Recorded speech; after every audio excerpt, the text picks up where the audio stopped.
Hi, Hello, good to see you. good to see you too. I see you repainted your wall in your house. We've redecorated, yes. Very good, very good. Okay. Shall I start or we wait a bit more till 4? Um, yeah, we can start. Or let's wait until 4 officially. I have 1 minute left.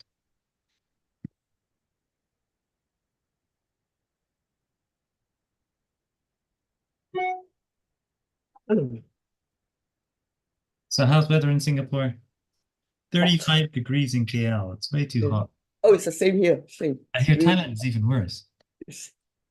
Um, Thailand and Philippines. Philippines is really hot.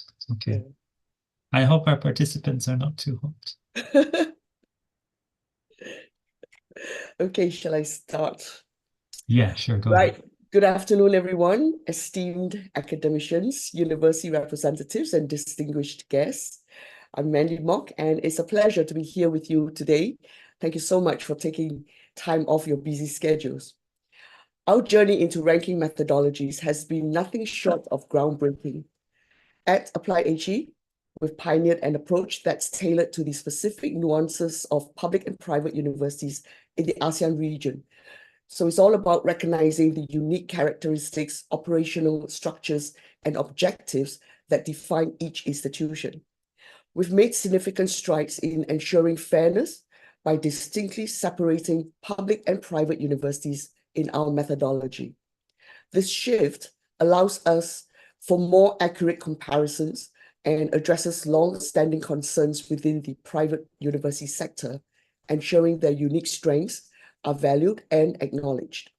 One of our proudest achievements is the integration of student surveys, a first in the field. By prioritizing the direct experiences and opinions of students, we're able to provide a genuine view of university performance, one that truly reflects student outcomes. But what truly sets us apart is our commitment to inclusivity and innovation, because our methodology encompasses a balanced set of indicators from research and teaching quality to employability and internationalization. In this vast landscape of ASEAN universities, many institutions have remained unsung heroes, their merits often overlooked by traditional ranking systems. With the AppliedHE ASEAN rankings, we're shining a spotlight on these institutions, giving them the platform they deserve to showcase their incredible work and contributions to the ASEAN educational landscape. But our vision extends beyond mere rankings. We're advocates for ASEAN integration, fostering cross-border collaboration between universities and paving the way for seamless cooperation and exchange. Just as ASEAN has embraced technological advancements like QR codes for interpayments, it's time for educational institutions to embrace innovation and progress. In essence, the AppliedHE rankings methodology is not just about numbers. It's about shaping the educational landscape, recognizing merit, amplifying student voices, and driving ASEAN integration. Thank you all for your attention. Let's embark on this journey together, where rankings serve as catalysts for positive change and development within the ASEAN educational sector. Thank you, all of you. Back to you, Peter, for the methodology briefing. Thank you very much, Mandy. Hello, welcome everybody. Thank you very much for joining us. So the purpose of the briefing today is to give you insight into how the methodology works and how you can participate. So I'm assuming that you maybe already know a little bit about our ranking, but you're not quite sure how to participate. Um, I, I'll first go through the presentation, and then when I'm done, I'll take a look at the Q&A. So you can find the Q&A in your Zoom screen if everything is correct, and you can just start putting questions there. And I will just go through the questions. In principle, my aim is to answer every single question. So that's the idea. I will also be sharing the slides with you, or my colleague rather, Simon, I think he communicates with you. He will be sharing the slides. So you don't have to worry about that. Start taking pictures of the screen and who knows what. Okay, let me just set up the slideshow. Um, Wait, share screen.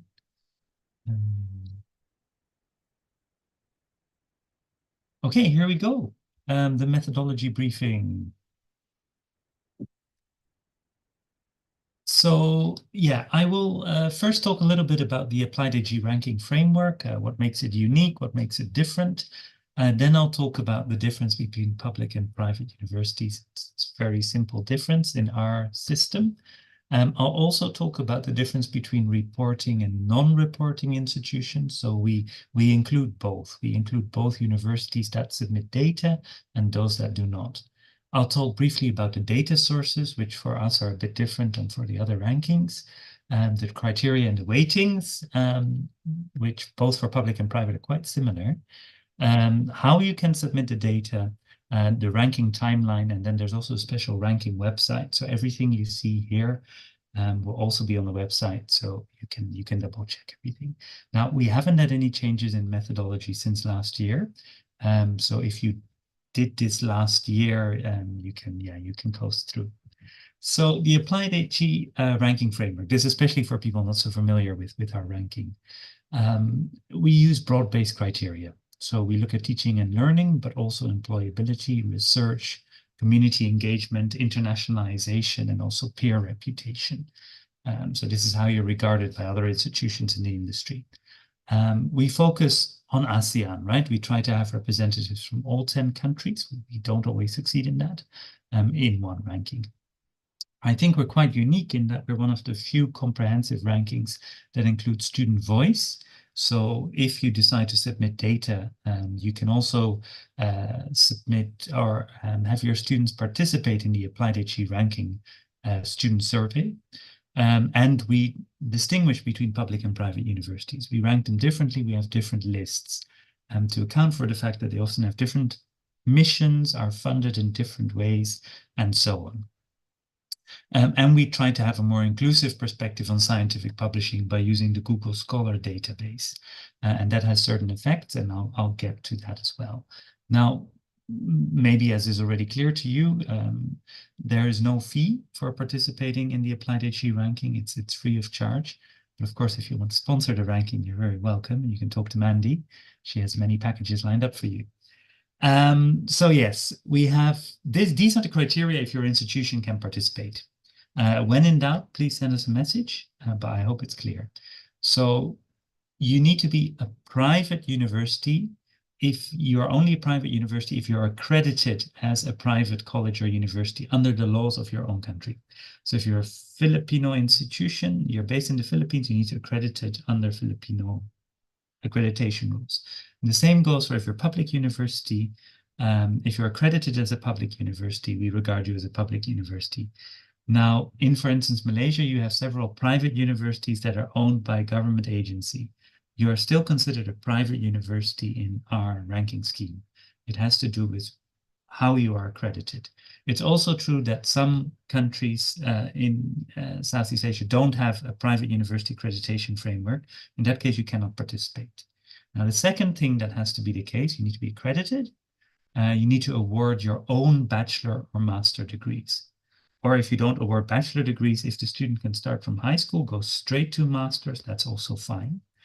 So you cannot be awarding some other institutions degrees. Transnational education, it doesn't count. You need to also award your own degree. It's okay if you do both, but you also need to award your own degree. And again, be accredited locally. And excluded institutions are institutions that only offer foreign degrees. So that means international branch campuses usually don't qualify. Or you only offer bachelor's or only master degrees, right? So if you're a specialized graduate school, if you only do bachelor degree level, then you also don't qualify. So these are the rules of the game.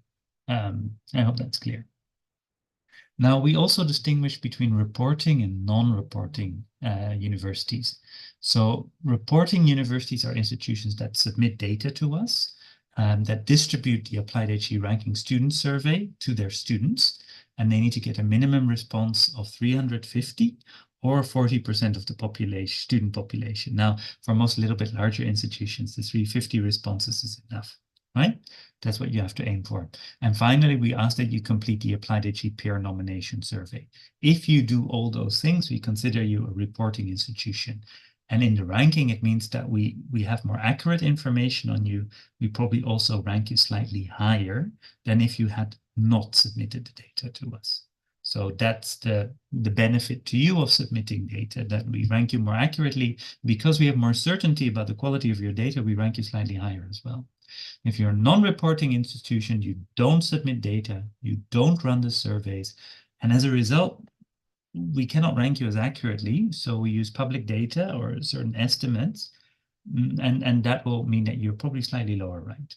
So that's how we distinguish between the two. It's of course not an ideal system. We want everybody to be reporting, but we realize that not every institution has an interest or wants to be in that way. But of course, we hope everybody reports.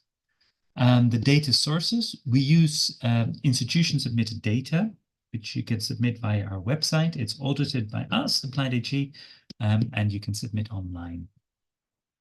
For the surveys, we run the AppliedHE Ranking Student Survey, which is an online survey, and then the peer nomination survey. And then finally, we use public data. So we use Google Scholar for scientific publication. We use the Webmetrics website, the excellence rank there, and it's only for public universities.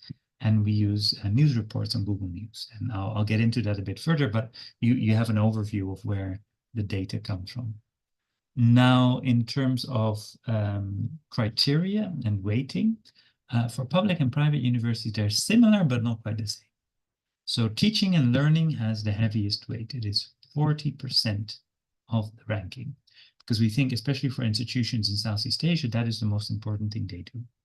Then for employability and research, we distinguish. So for public institutions, we weigh their research slightly heavier. And then for private universities, we weigh employability slightly heavier.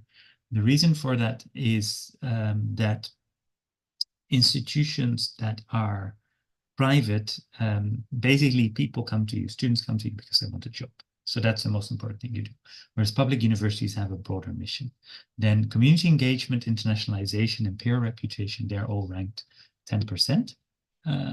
So that's also included. So the peer reputation survey accounts for the peer reputation.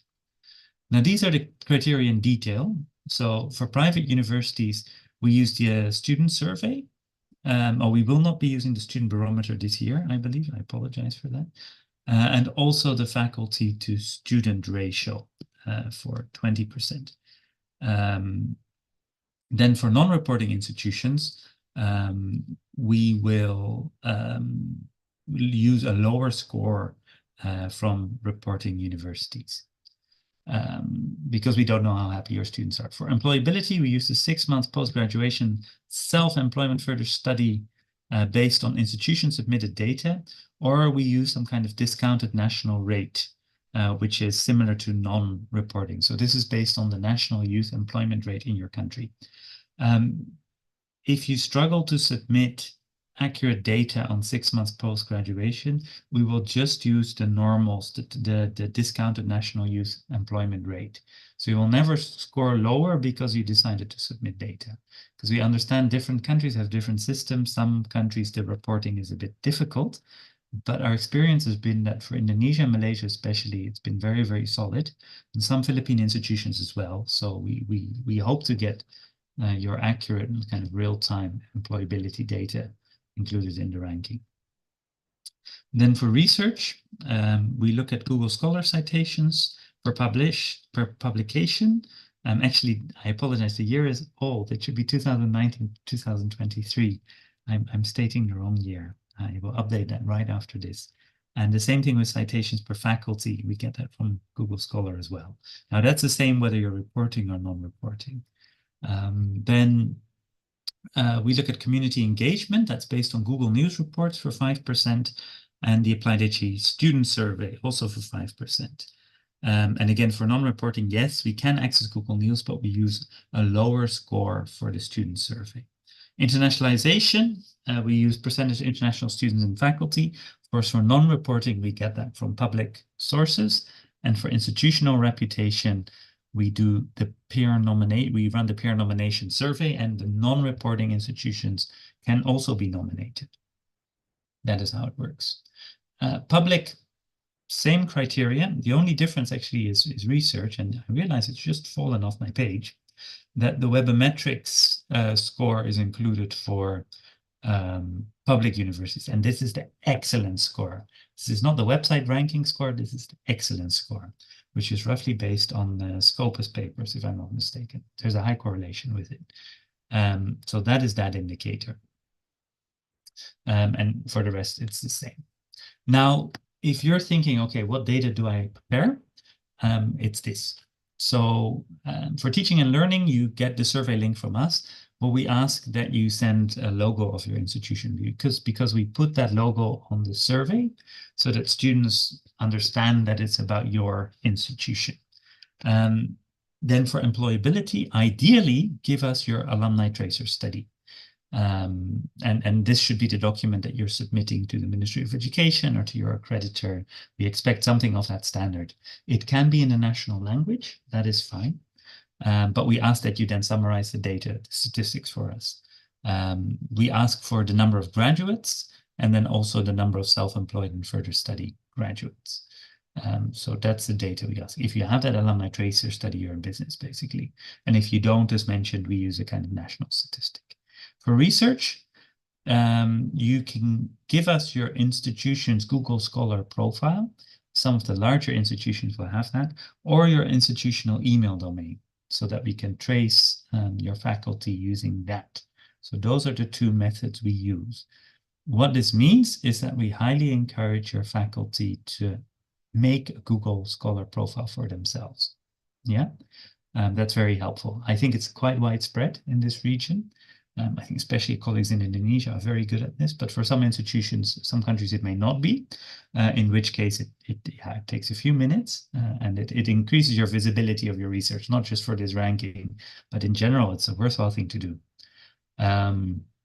Community engagement, we'd like the name of your institution for the Google News search, and you can submit that in multiple languages. If you think you have media coverage in multiple languages, then by all means submit the name of your institution in multiple languages. For internationalization, we look at the number of students and the number of international students, number of faculty, and the number of international faculty. And for peer reputation, we're going to send you another survey link. Now, in terms of the definition of what is a student, what is a faculty member, our definition is similar to the definition that is used by QS. So if you're already submitting data to them, it's very easy. You can submit us the same number and you'll be absolutely fine. So there's this threshold of spending at least 3 months and also the definition, right? Foreign nationality. So we are using that as well. Yeah, so the ranking timeline.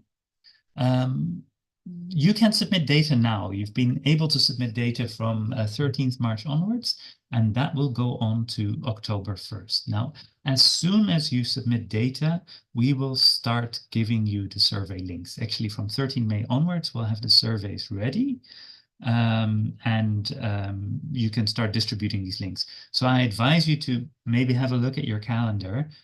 Between May and October, when are the students on campus? When are they off campus? When is the ideal time to distribute this link?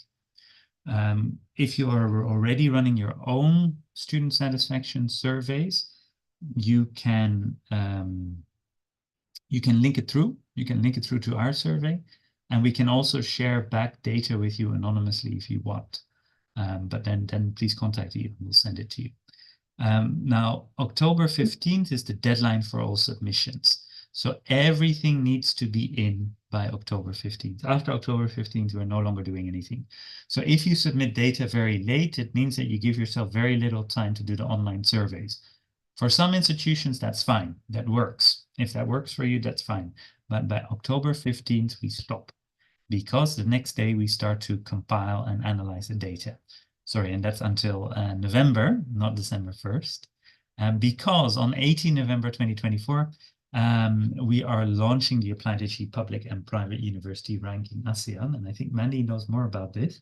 She'll tell you where it is. If I'm not mistaken, it's in Malaysia, but I think she'll let you know soon. So 18 November is now the official launch date. Yeah, and then this is our wonderful website. So we have a new revamped website with, again, the same methodology as last year at ranking.appliedhe.com, where you can, where you can submit your data and learn more about our ranking. And I will stop it here for a moment, and I will see if we have any questions. We have no open questions. Oh, somebody already replied. People are saying hello. That's wonderful. Somebody's asking about NUS and SMU and the other Singapore and Hong Kong universities. So most of those decided not to submit data. So they would be non-reporting institutions in our book. I think one of them came very, very close, but in the end they decided not to do it. It's unfortunate because they kind of gave it away, I think, to the Malaysians because of that, who ran off with it. So yeah, that's what I can say about that. Hong Kong universities don't participate because Hong Kong is not yet part of ASEAN.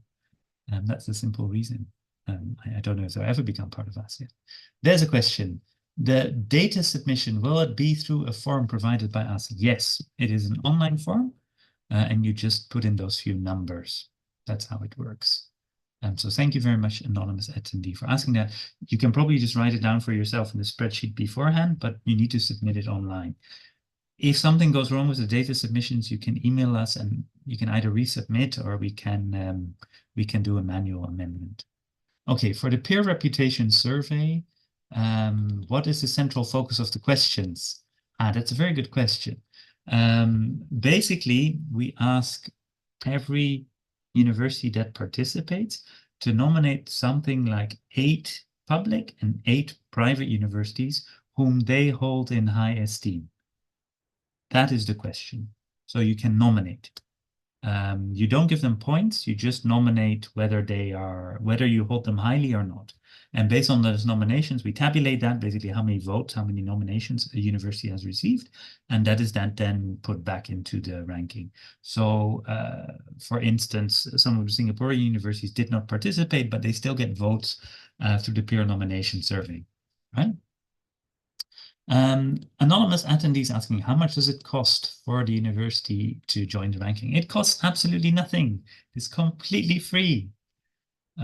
So if cost is a concern, that should not be. There is no cost except, of course, your time and effort in it. And for us, it's the same, right? We don't charge you, and we hope to produce something that's useful for the higher education sector, for the ASEAN region, for students, obviously, choosing a course. Now, Xiaomi, I think that's the phone speaking, not the person. I am from Central Luzon State University in the Philippines. I came late. Yes, you can submit yourselves, and it is absolutely free. You are absolutely correct. I see in the webinar chat we have Warlito. Our university offers several courses. Are we expected to submit tracer studies for all of the courses? Yes, we are looking at the average aggregate tracer study results. Yeah, so we're looking at for the whole university. I'm interested if that's a problem in the Philippines, if you do only your tracers course by course. Yeah, if you have to submit us 10 or 20 documents, that's fine. Just please tabulate it for us, and then we do a check that the tabulation was done correct. But I assume you have PDFs lying around, which you can just upload. Okay, I think we have more questions. Okay, now I have to scroll down. Ignacio is asking, what do you mean by public documents in data gathering? How do you qualify the data publicly available? Well, actually, some of the data that we get from public sources is basically number of students, number of international students, number of faculty, number of international faculty. Now, you can find that at different places on the institution's website, sometimes on websites of government agencies, sometimes commercial agencies as well. So we use that, and then we try and arrive at what we think is a realistic figure for your student numbers and faculty numbers. And then, of course, also we use Google Scholar and Google News. That's also public data that we can access. Nancy is asking, will the sessions recording be available? I think so, yes, because it's being streamed on YouTube. So that means it's usually available later, so you can listen to it again. Anonymous attendee asks, is only one university that is allowed to be nominated? No. So everybody gets the survey and everybody can submit 8 public, 8 private. That's how it works. Or 9 public, 9 private. I don't remember, but it's a number like that. And there's a statistical reason why we choose that. So you can submit 8 public, 8 private. Every single university that is submitting data gets to vote. Okay, we've got Michael. Michael's from the University of the East, and he's very interested. What is the year of coverage of data? Most recent year for which you have the data, we ask you to send it to us. And then for publications, we have a 1-year lag. So we look at from 2023 and then 5 years back, but that's not your concern because we gather that data independently.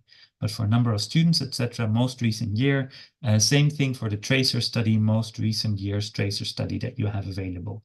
We understand that sometimes 2023 is not yet available, but you have 2022. And in the worst case, maybe you only have 2021, if it's not an annual thing. But we just ask for the most recent data. That is our goal, that it's as accurate as it and up to date as it can be. Okay, anonymous attendee asks, what is the coverage? Okay, we've just answered that. If we are to submit the required documents, what would be the coverage period be? Yeah, so it's the last year, the most recent year you have. For the peer reputation survey, is there no definite number of participants? There is. The participants are only, every university gets to fill it in once. So only per, so if we have, let's say 60 reporting institutions, then there will be 60 individuals at all those 60 different institutions who will be filling out the peer reputation survey. Yeah, there's pros and cons to that, but we think there's more pros. It kind of avoids vote inflation. So that's why we do it. Okay, the AppliedHE student survey is a fairly basic survey that we have. I think on our website will be a demo version. It's available in English, Vietnamese, Indonesian, Thai, if I'm not mistaken, and simplified Chinese. So it's available in your languages. It asks questions like on a 1 to 5 Likert scale, is the faculty qualified? Are the classrooms big enough? Do you have many friends? Questions like that. It's roughly benchmarked on the UK's National Student Survey. They're very straightforward questions. And again, we can share with you the raw data for your own university afterwards, of course, anonymized. So we cannot share with you student name or identifying feature, but we can share the aggregate results, which you can analyze. We used to accept the student barometer. We're trying to phase that out because it has, so the student barometer is run by a different agency. It was very little used by organizations. We thought it would be more widely used. So we will likely not accept that. We strongly encourage you to run our own surveys because it's much easier for us. And it also reduces the complication of having just 1 or 2 institutions running a slightly different survey. Catherine asks, just to confirm, we'll use the same instrument from last year. Yes, we will. And oh, you're looking forward to this year? Okay, and yes, hello to you guys at University of Perpetual Help System Laguna. Thank you for joining and asking questions. Okay, I think those are the questions for now. Are there any other questions? Wait, I'll just say that I've answered them live. So yes, no fee. And you can, of course, email us as well, right? And you'll find that email address on our ranking website, ranking.appliedhe.com. Okay, we can access the instrument for the ranking. Will it be sent? Yes, you can see the demo survey. That's fine. It should already be on the ranking website. I'll double check. Otherwise, it will be available very soon. But you can just see exactly the survey. We have something with smiley faces, how happy students are. It looks very cute. about things. Yes, you can see the instrument. Absolutely. Okay, if those are all the questions right now, I recommend that we wrap up and we give the floor back to Mandy for her closing comments. Off to you, Mandy. Thank you. Give me a sec.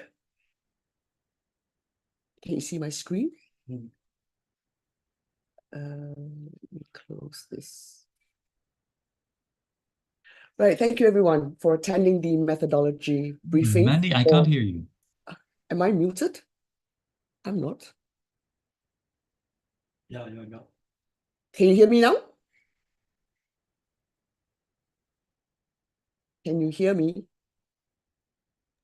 I think it was my side. Yeah. Sorry. Okay, can you hear me? Okay. Yeah, my speaker went down. Right. Okay. Thanks again. Thank you everyone for attending the methodology briefing of the second edition of the AppliedHE Public and Private University Ranking for the ASEAN region. As we draw this enlightening session to a close, I would like to take a moment to reflect on what we have shared today. Our pioneering method for the AppliedHE rankings is not just an innovative tool, but also a statement of our commitment to enhance the way we perceive and evaluate our educational institutions in the ASEAN region. We are embarking on a journey that respects the distinctiveness of both public and private universities. We listen to the voices of students, we track the paths of graduates, and we foster ASEAN integration. We are set to change the narrative and look beyond the conventional to reveal the unsung heroes of ASEAN's educational landscape. While rankings are often seen as a competition, we see them as a celebration of diversity, effort, innovation, and most importantly, education. With the launch of this methodology, we're not merely introducing a new system of rankings. We are paving the way for a future where every institution is recognized for its unique strengths, where students' opinions matter, and where collaboration is rewarded over competition. As we move forward, we assure you that the AppliedHE rankings will remain dynamic, evolving with the changing educational landscape so as to be relevant and valuable. While we have come to the end of our methodology briefing session, I'd like to take a moment of your time to introduce a few new initiatives from AppliedHE. These innovative offerings, each designed with our profound understanding of the higher education in the ASEAN region, promise to drive significant transformation and progress in your institutions and societies. So this year, we will be launching the second edition of the AppliedHE Public and Private University Ranking for ASEAN on the 18th and 19th of November in KL, Malaysia, hosted by Sunway University. And I'm pleased to inform you that we're now open for the submission of data. So please submit your institution data ASAP via the link here, ranking.appliedhe.com. We will also be sending reminder emailers periodically till the launch. Also new and launching at the same time as the AppliedHE Public and Private University Ranking is the AppliedHE Leaders in Education Club. You can call it app.le or Apple for short. Either way works fine. The app.le Club, or Apple, is a consortium and it is by membership. Benefits are many and creative as well. Besides the usual networking and professional development activities, we will also curate our theme to align with the indicators of the rankings. For example, research and citations, reputation, internationalization, student mobility, and recruitment, just to name a few. We've just set up this consortium, so details are not quite finalized as yet. We will be emailing you the details ASAP. Hope to see all of you in KL this coming November for the second edition of the ASEAN Public and Private University Ranking launch and the Apple Club launch, all happening at the Sunway University in Malaysia. The next Fireside Chat is on the 8th of May. That's 2 weeks from now, and on our usual Wednesday evening at 8 p.m. Singapore time. This episode is proudly sponsored by the International Association of Applied Linguistics, or ILA as they are known. And this is in celebration of their 21st ILA World Congress, taking place from August 11th to the 16th at the Kuala Lumpur Convention Centre, KLCC. Please Go to their website to register if you're interested to participate in the ILA World Congress. So our upcoming fireside chat discussion will delve into the hidden power of language, the transformative potential of applied linguistics in higher education. This topic promises to uncover how applied linguistics can significantly impact higher education settings. So please stay tuned for further details in our upcoming emailers. Next, I'd like to introduce you to a smart consulting strategy. I call it the Three Musketeers, or 3M for short. And how did the 3M came about? Well, this is the story. In my 2 decades of extensive experience and observation in the higher education industry, and also having had the privilege of speaking to key decision makers like presidents, vice chancellors, rectors, ministers of education, etc., all these dialogues have led me to make 3 crucial observations. And if you can get these 3 observations right, you would very likely be able to succeed in raising the excellence of your university. The first observation is, if you can promote your employability and student satisfaction successfully, you would have been able to convince both the parents and students that your school is the right choice. I won't go into the details, but for every observation, we have a solution. And the solution for observation 1 is the job ready rating from AppliedHE. The second observation is, if you know how to communicate, engage, and most of all, retain your alumni, you would have won half the battle already, because you would have been able to raise your reputation easily, both locally and globally. You would be able to recruit new students, generate more funding, donations, find more job opportunities, internships for your graduates, and many, many more. And to address this, we've created the Alumni Ready app to help you do the job. The third observation is, if you can equip your students with the soft skills that employers want, your students would be in great demand. And with your students in great demand, you'll not only be raising your employability status, you'll also be increasing your employer reputation. And the solution to this is the AppliedHE Critical Thinking Assessment Test, created specifically for your graduating students.